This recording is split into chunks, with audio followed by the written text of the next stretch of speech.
Corona virus के नए variant Omicron ने भारत में भी दस्तक दे दी है। गुरुवार को स्वास्थ्य मंत्रालय के संयुक्त सचिव लव अग्रवाल ने एक प्रेस कॉन्फ्रेंस कर बताया कि कर्नाटक में ओमिक्रॉन के 2 मामलों की पुष्टि हुई है। हमारे देश में 2 ओमिक्रॉन वेरिएंट के केस हमारे इस नेटवर्क के द्वारा डिटेक्ट किए गए कर्नाटक में, जिसकी रिपोर्ट कल रात काफी लेट आई थी, जिसको हम आपके सामने रखना चाहेंगे।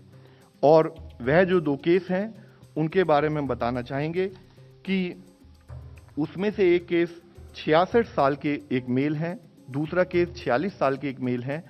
और जैसे कि हमारा प्रोटोकॉल है, ना कि हमारे इंसाकॉग नेटवर्क ने उसको समय पर डिटेक्ट किया, बल्कि as a protocol, as a practice जो हमारी कॉन्टैक्ट ट्रेसिंग की पद्धति भी शुरू हुई है, और जितने उनके प्राइमरी कॉन्टैक्ट्स हैं और जितने सेकेंडरी कॉन्टैक्ट हैं उन सबको ट्रेस कर लिया गया है और उन सबकी टेस्टिंग करके उनको एज पर प्रोटोकॉल हम कोऑर्डिनेट कर रहे हैं। विश्व स्वास्थ्य संगठन का कहना है कि ओमिक्रॉन पूरी दुनिया के लिए एक बड़ा खतरा है। शुरुआती डेटा से पता चला है कि ओमिक्रॉन में व्यक्ति को संक्रमित करने की क्षमता ज्यादा है और ये इम्यून सिस्टम पर भी भारी पड़ सकता है। WHO ने कहा है कि ओमिक्रॉन के साथ अच्छी बात यह है कि इसका पता कुछ RT-PCR टेस्ट से चल सकता है। इससे इसका पता लगाने में और फैलने से रोकने में मदद मिल सकती है। कई दूसरे वेरिएंट का पता लगाने के लिए जेनेटिक सीक्वेंस का सहारा लेना पड़ता है, लेकिन कुछ वैज्ञानिकों का कहना है कि ये इतना सीधा मामला नहीं है। अंग्रेजी अखबार इंडियन एक्सप्रेस से वैज्ञानिकों ने कहा है कि ज्यादातर RT-PCR टेस्ट ओमिक्रॉन और दूसरे वेरिएंट में फर्क करने में सक्षम नहीं हैं।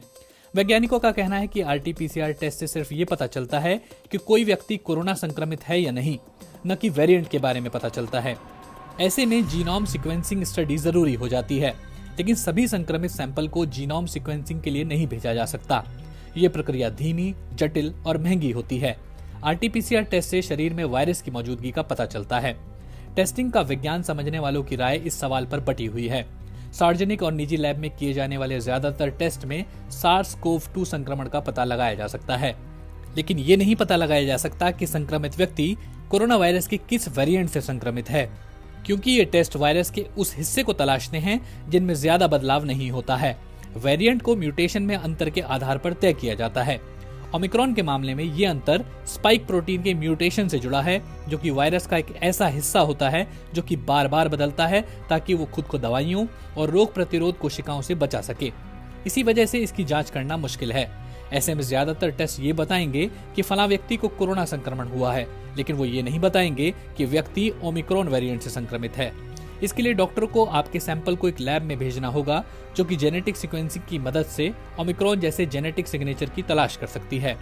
थर्मो फिशर साइंटिफिक कंपनी की ओर से एक टेस्ट पेश किया गया, जो कि कोरोना संक्रमण की जांच करने के साथ साथ टेस्ट करने वालों को ये संकेत दे सकता है कि वो जिस सैंपल की जांच कर रहे हैं वो ओमिक्रॉन वेरिएंट से संक्रमित हो सकता है। ये टेस्ट कोरोना वायरस के 3 हिस्सों पर निशाना साधता है।